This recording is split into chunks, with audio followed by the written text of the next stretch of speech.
que é a escola? Importante, então. Barbará salienta que este modelo não significa uma ruptura completa com as formas anteriores da racionalização do trabalho, mas simplesmente um relaxamento ou recuo parcial.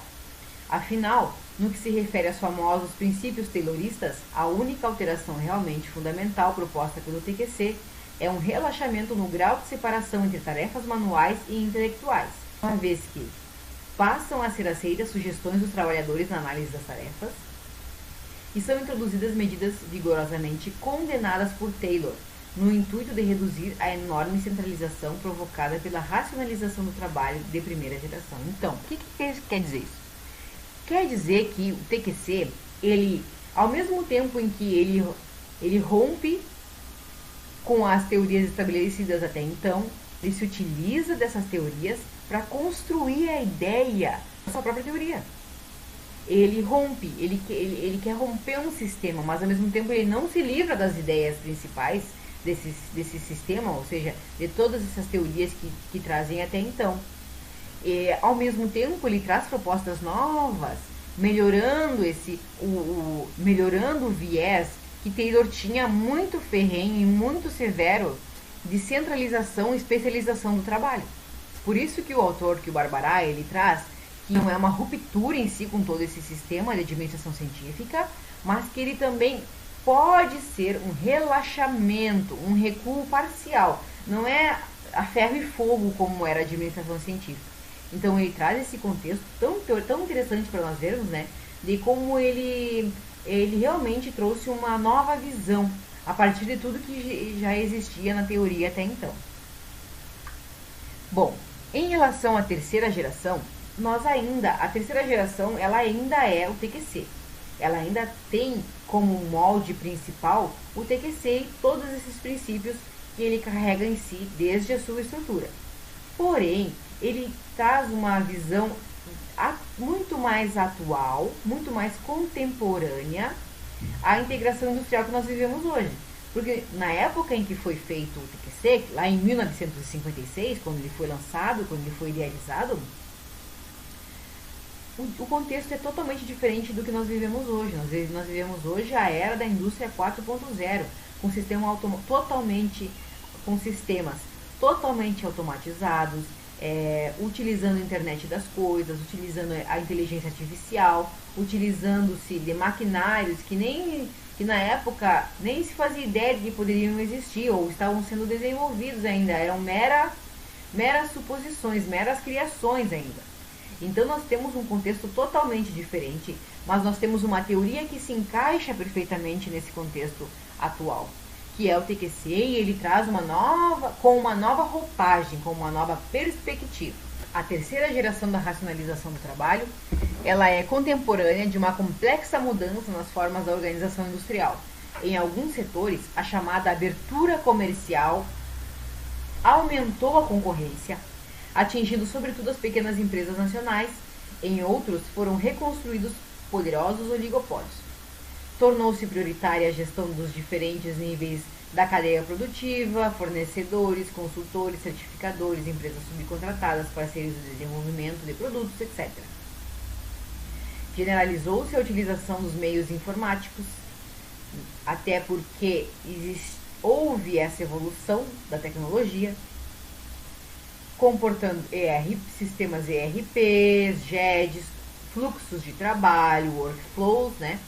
E entre outros, tanto dentro das empresas como através delas. Então, para nós entendermos um pouco disso, nós temos que entender a questão da abertura comercial. O que é a abertura comercial, afinal?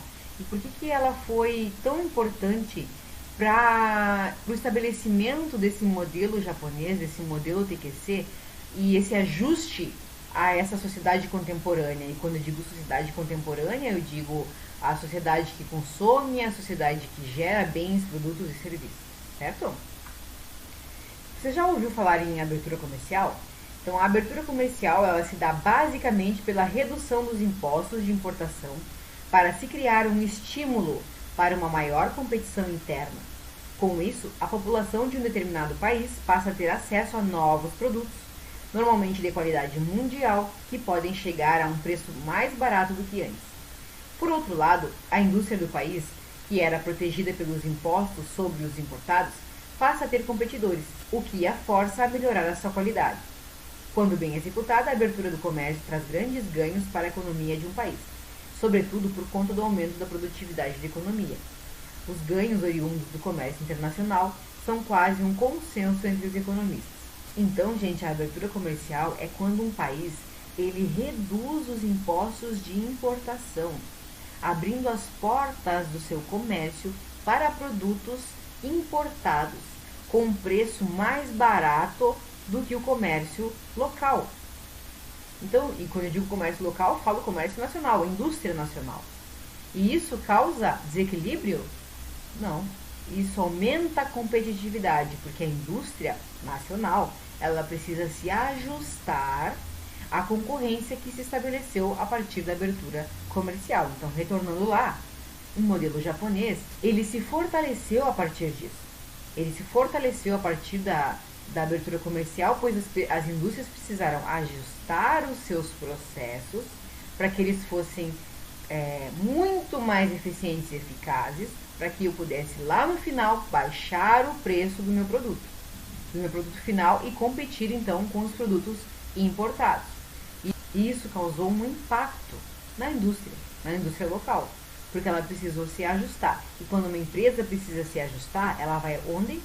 Ela vai nos seus processos, na base de tudo aquilo que ela precisa para sobreviver. Ele passou por um processo de automatização, ele passou por um processo de evolução tecnológica, de adaptação, até ele melhorar e estabelecer novos processos muito mais otimizados. Vejam então que toda essa questão de trabalhador, sindicato, operário, mão de obra contratada, porque o livro fala muito sobre a mão de obra contratada. Todos esses contextos, o capítulo do livro, né, que ele traz essa questão da necessidade de um ajuste da mão de obra contratada e de como que as empresas poderiam estabelecer um poder em relação a isso. Então, tudo isso está costurado na base da nossa disciplina, que é a gestão de processos, certo? Então, retomando aqui, pessoal, no modelo japonês o que temos é uma integração externa organizada por intermédio de uma hierarquia rigorosa entre as grandes indústrias e a cadeia dos seus fornecedores de produtos e serviços. À medida que se desce nessa cadeia hierarquizada de agentes econômicos, reduz-se a presença daquelas características que tornaram famoso este modelo, especialmente aquelas referentes às condições de trabalho. O que é descer na cadeia hierarquizada, pessoal? O que é? É eu estar lá no topo da cadeia, no nível estratégico. Então eu venho descendo para onde? Venho descendo para o nível tático até chegar ao nível operacional.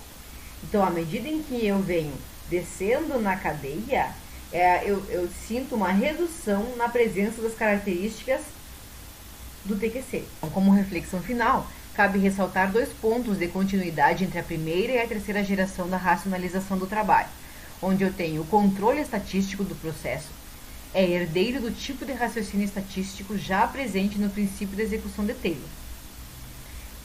Isso da terceira geração, que ainda é um TQC, mas um TQC mais evoluído, mais adaptado às tecnologias, enfim, a toda a sociedade contemporânea. Então, o controle estatístico desse processo, ele está lá, enraizado nos princípios de execução das tarefas de Taylor ainda. Então, está amarrado lá ainda, pessoal, lá na teoria da administração científica. E também que tanto no Shop Management System, que é a teoria de Frederick Taylor, quanto no TQC, do Feigenbaum, parte-se da premissa de que a qualidade depende mais dos métodos de trabalho do que da inspeção dos produtos, evidenciando a necessidade do controle sobre os processos e sua gestão. Conseguem perceber, pessoal, que tudo que nós observamos, desde a administração científica, teoria clássica da administração, teoria das relações humanas, TQC, Total Quality Control, tudo isso ele evidencia a necessidade do controle sobre os processos. Porque independentemente do foco da teoria, se era o trabalhador, se era a estrutura organizacional, se era o trabalhador novamente e se era a qualidade do produto final, independentemente do foco das teorias, que as teorias tinham como tomavam para si, todas elas evidenciam a necessidade do controle sobre os processos. Os processos são a base de todas as teorias, e que todas elas visam otimizá-los para atingir os seus objetivos. Então, justamente por isso, eu achei super pertinente esse capítulo, porque nos mostra a importância de um processo dentro de uma organização, seja ela pública ou privada. Tá bom? Então era isso por hoje. Até o próximo vídeo, pessoal.